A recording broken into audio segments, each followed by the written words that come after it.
Now, wait a second. If I'm going to shoot right, you want to go on the other side of the camera? I don't want to shoot toward you. In the path of the gun, could you please move? The inside look, just a portion of the evidence that could be presented before a New Mexico grand jury starting tomorrow.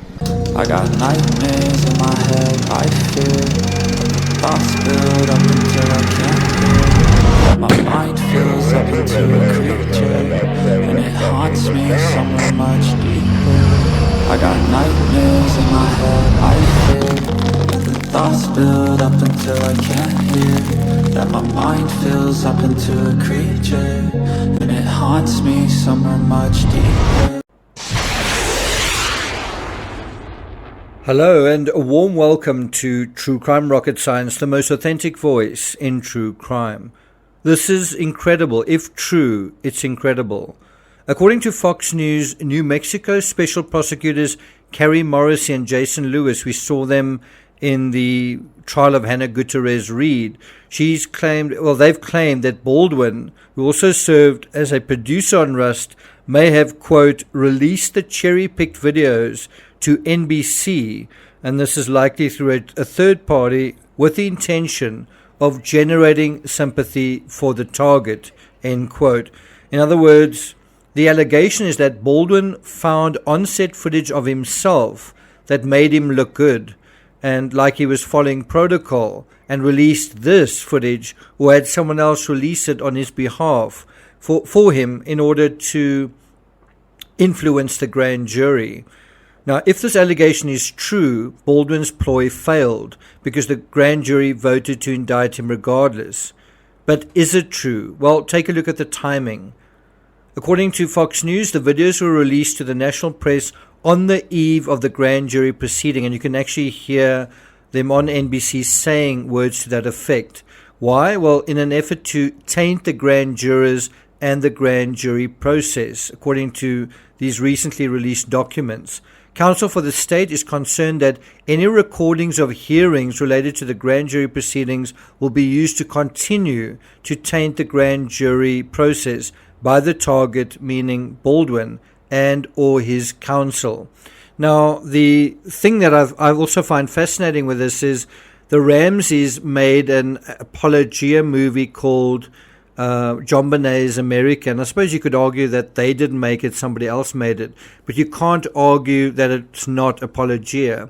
That came out in 1998, and it's called JonBenét's America. And it's really amazing how the Ramseys put themselves on trial and answer all sorts of questions related to their case. And one's got to wonder, isn't the same thing taking place there? An effort, a attempt by somebody to taint the grand jurors. And what was the result there? Well, they weren't. If that was the strategy, it failed in that case as well.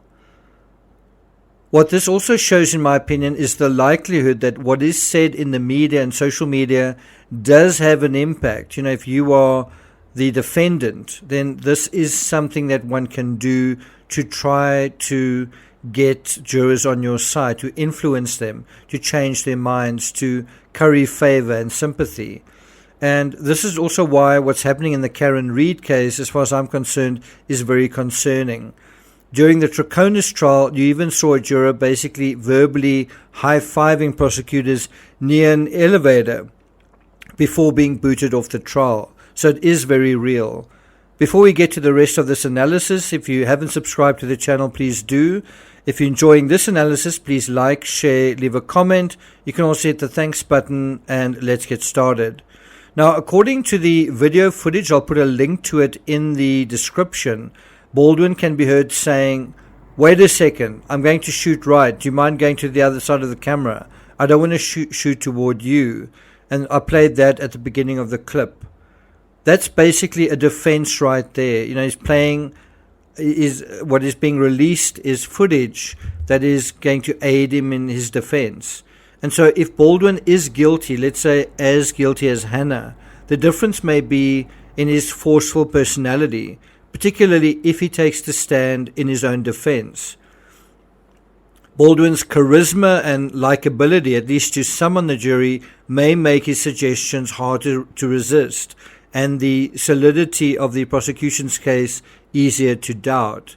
According to Fox News, at another point, Baldwin appeared concerned for the safety of whoever is behind the camera, saying, I don't know why you're going up hills and all this other. You're going to break your neck. Although the footage seemingly shows Baldwin revealing his concern for crew, when I heard it, I saw something else. I saw Baldwin calling the shots, Baldwin setting the tone, Baldwin rushing the crew. And of course, we've seen additional footage which puts all of this into better context. We saw during Hannah's trial that this was the case, wasn't it?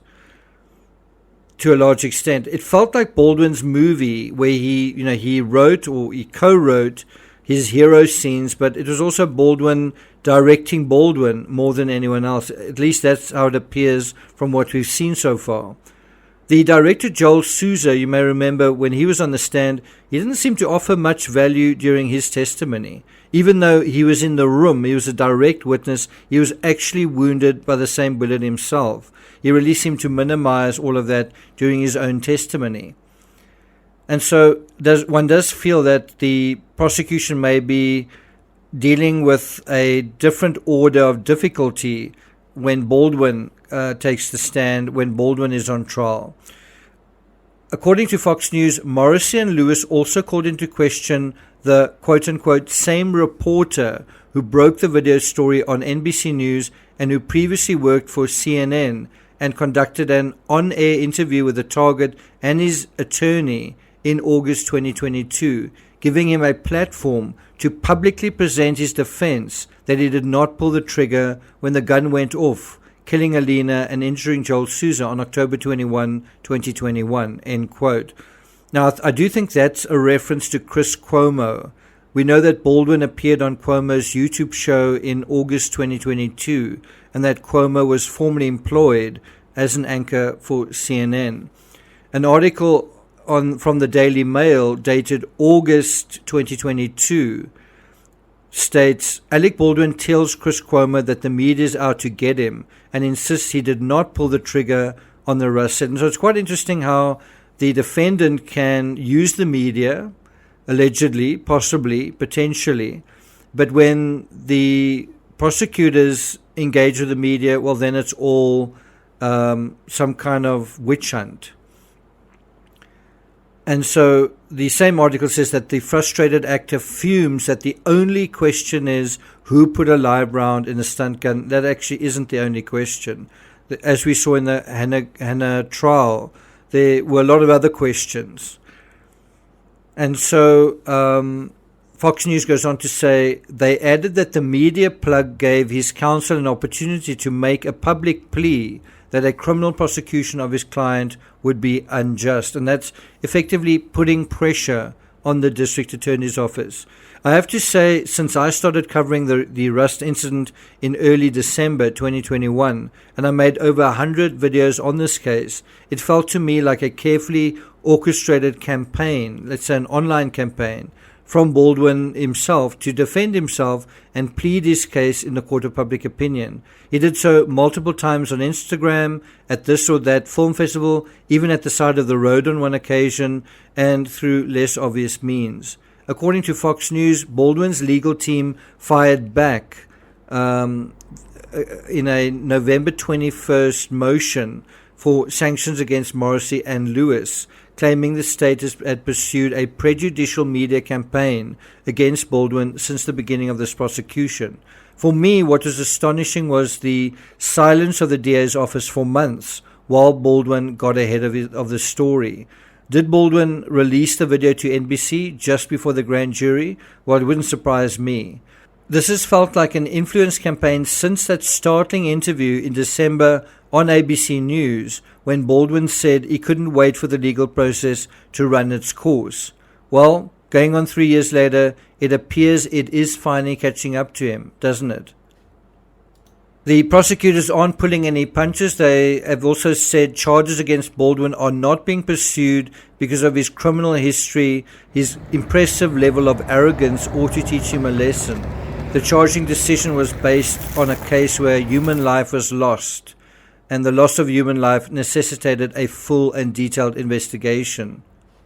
Baldwin has maintained that he did not pull the trigger of the prop gun, and I don't know about you, but Hannah's trial convinced me that there was nothing wrong with the firearm. It was brand new and it didn't fire itself because it couldn't. According to Fox News, Baldwin was indicted on 2 counts in January: involuntary manslaughter, negligent use of a firearm, or, in the alternative, involuntary manslaughter without due caution or circumspection. Baldwin's lawyers basically have 3 months until his trial in July to pull a legal rabbit out of a hat. Do you think they will? Thank you for listening, and I'll see you guys next time.